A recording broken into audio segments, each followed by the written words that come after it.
जी students, next हमारे पास topic है dipole in an electric field. सबसे पहले समझते हैं डाइपोल क्या होता है। हम इसके बारे में पहले भी पढ़ चुके हैं। When two charges are separated by a small distance they make a dipole. अगर दो चार्जेस दोनों, इट माइट बी पॉसिबल कि ये दोनों सेम चार्जेस भी हो सकते हैं और दोनों अपोजिट चार्जेस भी हो सकते हैं। अगर इनके दरमियान में डिस्टेंस डी है तो हम इसको डाइपोल कहते हैं। अब इनकी वजह से जो फ़ोर्स आ रही होती है, हम एक पिछले टॉपिक में पढ़ चुके हैं, फिज़िकल्स टू क्यू ई। जैसे आपको पता है ई डिफ़ाइन हम करते हैं फ़ोर्स ओवर चार्ज।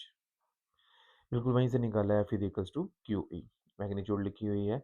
अब हमने देखना है कि मेरे पास एक, इस डायग्राम में देखें, मेरे पास एक इलेक्ट्रिक फ़ील्ड इंटेंसिटी है या इलेक्ट्रिक फ़ील्ड लाइन्स हैं जो किसी भी एक्सटर्नल इलेक्ट चार्ज की वजह से आ रहा है।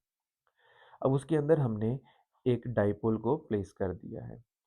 अब डाइपोल जो कि स्मॉल डिस्टेंस इन दोनों के दरमियान में है, हमने एक इलेक्ट्रिक फील्ड में रख दिया। देखें, अगर हम कंसीडर करें कि सिर्फ मेरे पास यहाँ पे पॉजिटिव चार्ज है, तो पॉजिटिव चार्ज की वजह से फोर्स जो आ रही है उसकी डायरेक्शन इस तरफ आ रही है और इलेक्ट्रिक इंटेंसिटी की भी डायरेक्शन इसी साइड पे है। वही बात दोबारा कि आपके पास जो पॉजिटिव चार्ज है उसकी वजह से फोर्स और इलेक्ट्रिक फील्ड की जो डायरेक्शन है वो सेम रहती है। और अगर नेगेटिव डायरेक्शन की बात करें, नेगेटिव चार्ज की बात करें, तो वो उसकी फोर्स की डायरेक्शन इलेक्ट्रिक इंटेंसिटी के अपोजिट होती है। अगर हम इन दोनों चार्जेस की फोर्सेस का सम निकालने की कोशिश करें तो वो किसके इक्वल आती है? वो हमेशा इक्वल टू ज़ीरो आएगी। क्यों? क्योंकि आपके पास अगर रिजल्टेंट फोर्स की बात करें तो F is equals to F due to positive charge minus due to negative charge. क्योंकि ये दोनों फोर्सेस इक्वल मैग्नीट्यूड्स हैं लेकिन इनकी डायरेक्शन क्या है? अपोजिट। तो इन दोनों का जो सम है वो हमेशा इक्वल के इक्वल या नल वेक्टर के इक्वल आ जाता है। लेकिन इन दोनों का सम तो ज़ीरो आ रहा है, लेकिन ये दोनों चार्जेस जो हैं एक डाइपोल होने की वजह से एक टार्क प्रोड्यूस करते हैं। टार्क क्या होता है? टार्क देखें, आपके पास दोनों चार्जेस, इनके दरमियान में डिस्टेंस है। अब ये एक टार्क प्रोड्यूस करेंगे बिल्कुल उसी तरह से कि एक कपल की तरह से, एक फोर्स इस तरफ लग रही है, दूसरी फोर्स इस तरफ लग रही है, तो ये एक रोटेशन प्रोड्यूस करेंगे जिसे हम कहते हैं टार्क।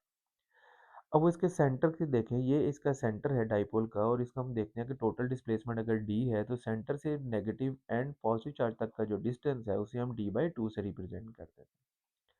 अब हमने टोटल टार्क फाइंड करना है, total torque due to positive and negative charge.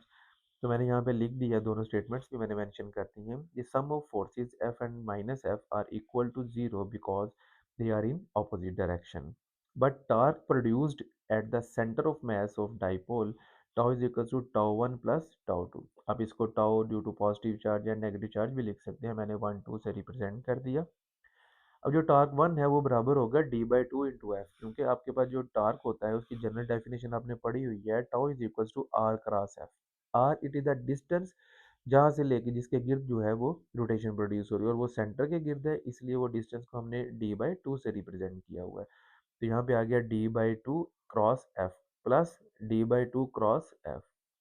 जब हम क्रॉस प्रोडक्ट ओपन करते हैं तो यहाँ डी है आपके पास और ये F, D F sine theta. जो मैग्नीट्यूड लिख रहा हूँ इसलिए मैंने डायरेक्शन नहीं मेंशन की। अगर हम इन दोनों फोर्सेस का मैग्नीट्यूड एलसीएम लें तो आता है टू, या जगह two D F sine theta plus D F sine theta. दोनों को ऐड करेंगे तो two D F sine theta divided by two. Two two से कैंसिल कर दिया, रिमेनिंग इक्वेशन बच गई tau is equals to D F sine theta. अब अगर इक्वेशन नंबर वन को देखें तो इक्वेशन नंबर वन जो है वो F is equals to Q E को रिप्रेजेंट करिए। यहाँ पे एफ है मेरे पास तो मैं इसकी वैल्यू पुट करता हूँ, tau is equals to D into Q E sine theta. अब यहाँ पे डी क्यू किसके इक्वल है? डाइपोल, जो मैंने ऊपर इक्वेशन नंबर टू से मेंशन किया हुआ है, P is equals to Q D. तो हम इसकी जगह पे क्यू डी की जगह पे पी की वैल्यू पुट कर देते हैं। तो नेक्स्ट आपके पास टाउ की इक्वेशन आ रही है, tau is equals to P cross E. अभी जब tau is equals to P cross E आपको शो कर रहा है तो ये it is the cross product of dipole and electric intensity.